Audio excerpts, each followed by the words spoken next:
Say and spell your first and last name. Nic, N-I-C, Paczolt, P-A-C-Z-O-L-T. And your title. I am the founder and director of development and operations. I'm going to have to fit all this on the screen. You're welcome. All right, I love it. Front Range Peer Coaching Academy. I can say it fast now 3 times too. I'll be able to switch like that.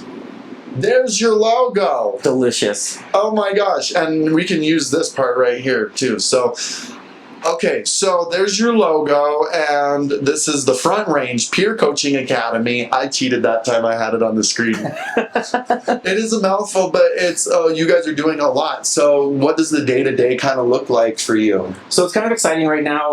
I've been doing the academy for the last 2 years where I've been facilitating. I've trained probably about 2,000 new coaches. And now just recently we are expanding our services and actually doing coaching services as well. So now not only am I training coaches, but now we're actually out in the community involving ourselves with other people, people that are experiencing homelessness, the BIPOC community, LGBTQ community. We're just out there hitting the streets, letting people know that we're here and that we're here to help. How busy is it for you guys? I mean, are you seeing just a little bit of a need, or is there a lot of the need for this in the community? There's a lot of need. Colorado Springs is pretty saturated. There's a lot of agencies in that area, but we're starting to do services in like Canyon City and Penrose, Lakewood, so kind of more rural, kind of outskirt communities, and they have no help at all. Wow. And so, to make it simple, the range that you guys cover from where to where in Colorado? Right now, from Lakewood down to Penrose. Wow, that's a big area. Yeah. That is not just the 719 for those folks just joining us, right? We're starting big. Right? The last thing we need is more checklists and more things to do and more hoops to jump through. Sometimes you just need someone to listen who's not judgmental, who supports you, motivates you, and encourages you, and that's exactly what a peer coach does. And it provides that space for someone to not feel crazy, someone to feel more human, and just to be heard, and not lectured but given guide rails, or if wanted, right? Absolutely. It seems like you're treating everybody like a special, individual, unique human being. Which is what works, because when you get something tailored specifically to you, it's going to work for you, And so one thing we always teach people is not to fall into the expert trap, which is remember that they're the expert of their own lives. You've known this person for a fraction of their life. They've known themselves their entire life. So let them make their choices and just support it and walk along with them. Yeah. How did you get into this? So a little bit about my story. In August of 2020, I was doing the most. I was heavily addicted to meth, homeless, committing crime, just running the streets, doing whatever. And I got arrested and was looking at 183 years in prison in Nebraska. 183 years? How does someone serve 183 years in prison? I'm a slick young girl. They thought I had time. Cost Thomas. And then I ended up fighting that case down. When I came back to Colorado, I was extradited and I went to drug court. And when I got into drug court, one of the first people I met was a lady named Rachel Fowler, and she was a peer coach, and she did a meeting at the sober home I was living in, and I just connected with her and bonded with her, and so I took the class, got into it, been doing it for about 4.5 years now, started training about 3.5 years ago, and then when my last semester of college, I had to do all in-person classes, and it was a nightmare, so I couldn't work anywhere, because I could only work Tuesdays and Thursdays, so I started my own company, to kind of fill the hours where people, if they have a full-time job but they want to train to be a peer coach, so I do weekends and evenings so they don't have to miss work during the week and can still follow their passion.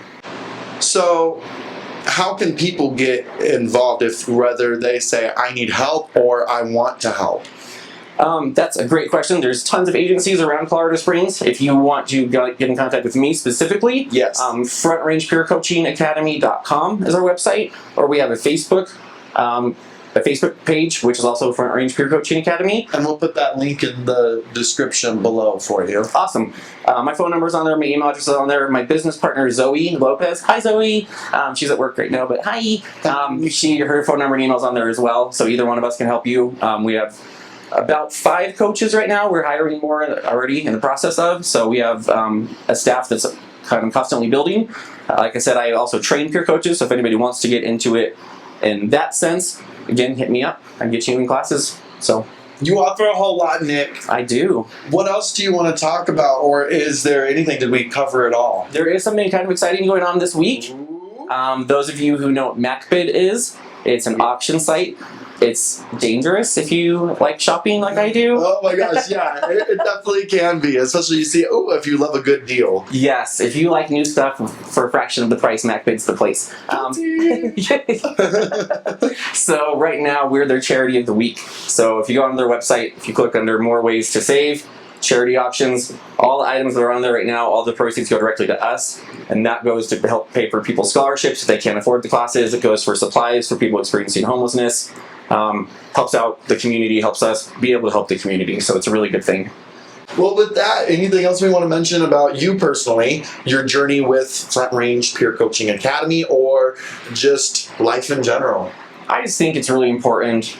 I know, again, from personal experience, when I was in active use, there's so much shame that goes along with it, so much judgment, so much that you're just hiding and you're ashamed of and you don't want other people to know because you think it's weak and it's viewed as a moral failing. Just know you're not alone. If you are struggling, there are people that have been through it. There is hope. It is possible to change. I mean, I was homeless 6 years ago, living in a car, if I had a car at the time, committing crime to get by, and now I'm living my best life and, own 2 companies. So don't give up. If you want someone to listen to who's not going to judge you, give us a call, please. I know we're about to close up, but I want to dive a little deeper if you're okay. Yeah. With you personally, when you were going through the worst of the worst, was there a moment that you kind of shifted and then had hope again? And do you remember what that moment was, or you do? I remember exactly the moment it was. Can you tell me more? I was in jail in Nebraska, and I was looking at, the extreme amount of time. No one would answer my phone calls. I had no friends. I had no family that would answer at all. No one wanted anything to do with me because I burned so many bridges at that point. And I would just lay in bed all day and cry, thinking about never seeing my dog again, never seeing my parents again. By the time I'm never going to get out of prison ever. So everybody I know and love is going to be dead. And I just felt such an extreme hopelessness and empty and just what's the point of even going on? And then I remember my dad answered the phone. Whew. And said that he wanted to help. So if I was willing to go to rehab or go to sober living or whatever, he would pay for it. He would stand by me and be by my side. And it was at that moment that I was like, oh, maybe I can turn this around. Maybe there is still something out there. And just a glimmer of hope sometimes is all it takes. That's what I wanted to get to, that glimmer of hope. And I remember my little glimmer of hope. We don't need to get into it either, but it seems like a little glimmer at that time. It's not like, oh, there's the answer. I just need to walk through this door. But off in the distance, you can see this little glimmering gold shining light. It's just one comment or one action someone makes or one anything, and it could turn your whole life around. See that golden light. Sometimes just listening to someone can be that hope. That's one of the things I love about peer coaching is sometimes they just need someone to be there.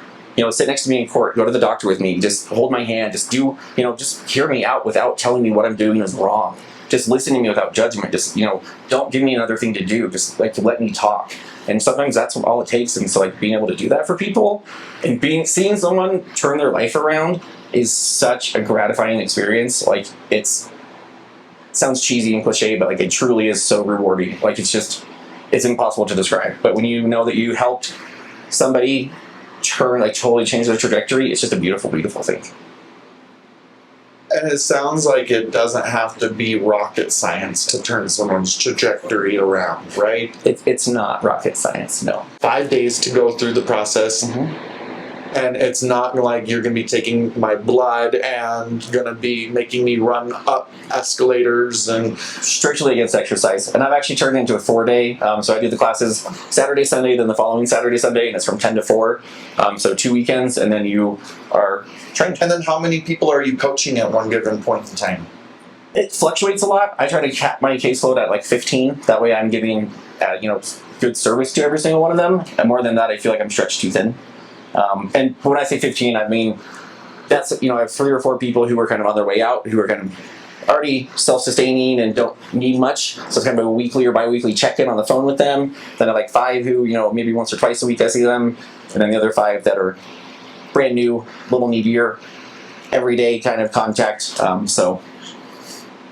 Like everybody's a special individual, unique person going through their journey at a different point in time. So it's like, it's not like you have a graduating class. Guys, you have been fixed. Good night. But you're just someone to be there for someone. Absolutely. And recovery, like most things, is non-linear. So you can go from, being great and sitting in your maintenance stage to being back to active use to maybe I should quit, maybe I shouldn't quit. I want to go back out. Just yeah. And then I don't think the camera will get it, but sometimes we fought that. That's a perfect death trap. Beautifully executed. I hope this one. No, I don't think that one did either. It was not very good. And you guys need some help from the community right now. Always need help. To help keep helping the community. Absolutely. So you can do that with the link. We'll put that in the description as well, so you can easily find that, or in the comments where to go to for MacBid and your page. So you can go like that page, and I think that's what you should do right now if you're on this video, because this video, is going to last. But for this next week, you got to get on MacBid. So when's the deadline? Deadline is Tuesday night. So Tuesday night. Right. Tuesday's coming. Did you get your MacBid in? See you next Tuesday. Yes. And you're helping a great cause. So if you need some new tech, what are some of the things you can get on MacBid for those of us who don't know? So some of the things that right now that are on our charity auction, there's Michael Kors boots, there's a Coach bag, Samsung gaming monitors, countertop pellet or nugget ice makers. What? Oh, like the good ice thing. Yes. Canes and Sonic? Yes. Oh. A little pellet ice, the good one. You could have that in your home and help a good cause with your pellet ice. Does it get any better than that? I don't think so. I don't think so. Literally. Click the link right now. Why haven't you clicked the link? Why are you still here and not shopping for... Literally.